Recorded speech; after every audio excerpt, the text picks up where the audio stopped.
आज के हमारी इस वीडियो का topic why and which register use on capacitor, मतलब कि कैपेसिटर के ऊपर किस रजिस्टर का उपयोग किया जाता है और साथ ही साथ उसको लगाने के पीछे का कारण क्या है।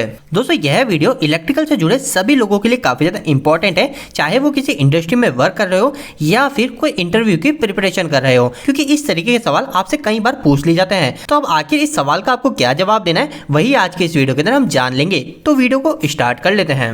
दोस्तों वीडियो के स्टार्टिंग में सबसे पहली चीज मैं आपको यह बता दूं कि यह जो रजिस्टर का उपयोग किया जाता है इसको मैं आपको इस वीडियो के अंदर प्रैक्टिकल भी दिखाने वाला हूं कि आखिर इसके पीछे का कारण क्या है, हम इसे क्यों उपयोग लेते हैं। लेकिन उसके पहले हम थोड़ा इसके बारे में और जान लेते हैं। सबसे पहले हम यह जान लेते हैं कि आखिर कैपेसिटर के ऊपर जो इक्विपमेंट उपयोग लिया जाता है उसका नाम क्या होता है। तो दोस्तों वो हमारा एक तरीके का रजिस्टर ही होता है, लेकिन दोस्तों हमारा जो रजिस्टर है उस रजिस्टर को भी कई प्रकार से बांटा गया है। अगर हम हमारे कैपेसिटर पे उपयोग होने वाले रजिस्टर की बात करें तो इसका नाम दोस्तों ब्लीडर रजिस्टर होता है। दोस्तों यहाँ पर आपको एक और बात यह भी ध्यान रखनी है कि यह जो ब्लीडर रजिस्टर होता है ये हमारे एसी सर्किट के कैपेसिटर में भी उपयोग लिया जाता है और साथ ही साथ हमारे डीसी सर्किट के अंदर भी जो कैपेसिटर होता है उसके अंदर उपयोग लिया जाता है। अगर मैं आपको कुछ एग्जांपल की बात बताऊं तो आपने देखा होगा हम सभी पावर फैक्टर कंट्रोल के लिए हमारे पावर कैपेसिटर का उपयोग करते हैं। आप सभी की इंडस्ट्री के अंदर एपीएफसी पैनल है ना, उसके अंदर हमारे पावर कैपेसिटर जरूर लगे होते हैं। तो वह जो कैपेसिटर है उसके अंदर आपके ब्लीडर रजिस्टर जरूर लगा होगा। अगर आपको यह ब्लीडर रजिस्टर नाम याद नहीं रहता है तो आप इसको डिस्चार्जिंग रजिस्टर के नाम से भी बुला सकते हैं और इंटरव्यू के अंदर भी आप डिस्चार्जिंग रजिस्टर इसे बोल सकते हैं।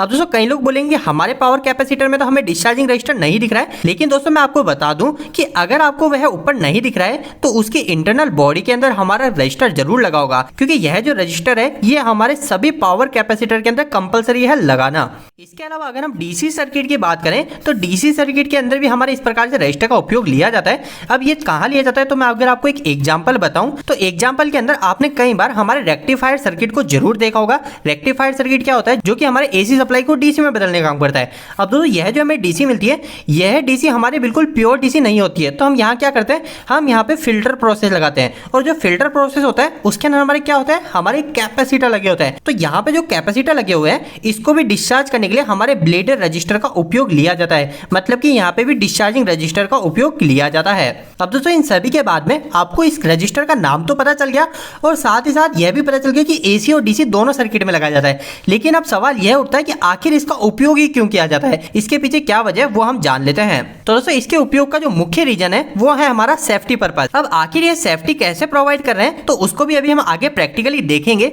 इसके अलावा दोस्तों इसका एक और सेकंड काम यह भी होता है कि हमारे जो पावर कैपेसिटर होते हैं उस पावर कैपेसिटर के अंदर यह बताया जाता है कि अगर वहां पर हमने ब्लीडर रजिस्टर को नहीं लगा रखा है, ब्लीडर रजिस्टर को नहीं लगा रखा है तो इसका मतलब क्या है, हमारा जो कैपेसिटर है उस कैपेसिटर को मैं बंद भी कर दूंगा ना। जैसे कि मान लीजिए मेरा एक कैपेसिटर है 3 फेज सप्लाई से ऑन होता है, तो जैसे 3 फेज सप्लाई दूंगा हमारा एक कैपेसिटर कुछ एम्पियर लेने लग जाएगा। अब इसके बाद में जैसे ही मैं 3 फेज सप्लाई बंद कर दूंगा तो हमारे इस कैपेसिटर के जितनी भी एनर्जी, जितना भी चार्ज है वो सब खत्म हो जाना चाहिए, लेकिन ऐसा नहीं होता है। इसके अंदर कुछ चार्ज इकट्ठा रह जाता है। अब अगर वह चार्ज हमारे इस कैपेसिटर के अंदर पहले से ही है और अगर हम वापस से इसको 3 फेज सप्लाई दे देते हैं तो ऐसा होने के कारण हमारे जो कैपेसिटर है इस कैपेसिटर की लाइफ खत्म हो जाती है। और इसकी लाइफ खत्म होने के पीछे का जो रीजन है वो है हमारा इनरश करंट, मतलब कि वो जो कैपेसिटर स्टार्टिंग के कुछ 5 से 10 सेकंड तक जो ज्यादा करंट लेता है उसकी मात्रा काफी ज्यादा बढ़ जाती है। तो अगर वो इनरश करंट ज्यादा बढ़ेगा तो इससे हमारी कैपेसिटर की लाइफ भी खत्म हो जाती है। तो इस बात का आपको ध्यान रखना है कि हमारा जो ब्लीडर रजिस्टर होता है जिसे हम डिस्चार्जिंग रजिस्टर भी बोलते हैं, इसको लगाने के पीछे दो मुख्य कारण होते हैं। सबसे पहली चीज ये हमें सेफ्टी देता है, ये कैसे देता है इसको अभी हम जानेंगे। सेकंड चीज हमारे कैपेसिटर की लाइफ को भी ज्यादा करता है।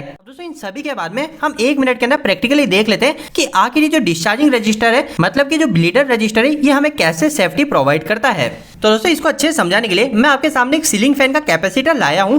जैसे ही सीलिंग फैन का कैपेसिटर वर्किंग करता है सेम इसी तरीके की वर्किंग हमारे इंडस्ट्री में लगे पावर कैपेसिटर में भी होती है। अभी हम इसको प्रैक्टिकली देख लेते हैं कि आखिर अगर इस कैपेसिटर में डिस्चार्जिंग रजिस्टर नहीं है, ब्लीडर रजिस्टर नहीं है तो हमें क्या नुकसान होने वाला है।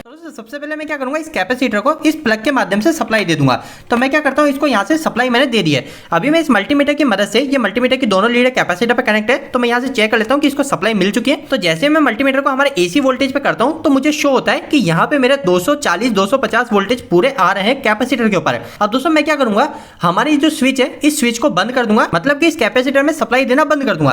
तो अब मैं क्या करता हूं, इस कैपेसिटर को यहां सप्लाई बंद कर देता हूं। तो अब आप देखेंगे यहां पे पूरे एसी वोल्टेज खत्म हो चुके हैं। लेकिन अब मैं क्या क्या करता हूँ, इस मल्टीमीटर को डीसी वोल्टेज पे सेट करता हूँ। तो जैसे ही डीसी वोल्टेज पे सेट करता हूँ तो आप देखेंगे यहाँ पे डीसी वोल्टेज में अभी भी वोल्टेज शो हो रहे हैं, जो कि काफी ज्यादा 250 240 से धीरे धीरे कम हो रहा है। और दोस्तों अगर इतना ज्यादा डीसी वोल्टेज हमारे इस कैपेसिटर में चार्ज होगा और अगर इसको कोई जाके टच कर लेता है तो उस समय हमें काफी बड़ा इलेक्ट्रिकल शॉक लग सकता है। अभी दोस्तों हम इसे एक बार वापस से प्रैक्टिकली देख लेते हैं। अभी हमने एसी सप्लाई दे रखी है, 250 वोल्टेज एसी दिखा रहा है। अब मैं क्या करता हूँ, इसको ऑफ करते फटाफट से मल्टीमीटर को डीसी पे करता हूँ। तो ऑफ करा और डीसी पे करा तो आप यहाँ देखेंगे कि डीसी के अभी 300 वोल्टेज थे, फिर धीरे धीरे कम हो रहा है। और जो कम हो रहा है ये हमारे इस मल्टीमीटर के इंटरनल सर्किट की वजह से खत्म हो रहा है। अगर यहाँ पे मल्टीमीटर नहीं होगा तो वोल्टेज और भी धीरे धीरे कम हो गए। तो दोस्तों यही मुख्य कारण होता है हमारे ब्लीडर रजिस्टर का उपयोग करने का, ताकि हमारा जो कैपेसिटर है वो कैपेसिटर फटाफट से डिस्चार्ज हो जाए। दोस्तों यहाँ पे प्रैक्टिकल देखते समय आप में से कई लोगों ने एक और चीज देखी होगी कि जब हम एसी वोल्टेज देख रहे थे तो वहां पे तो मैक्सिमम 250 248 वोल्टेज की था, लेकिन जब हम प्लग को ऑफ कर देते हैं और उसके बाद में जैसे हम डीसी वोल्टेज पे जाते हैं तो हमने वहां पे देखा कि एक बार के लिए 300 वोल्टेज भी दिख रहा था।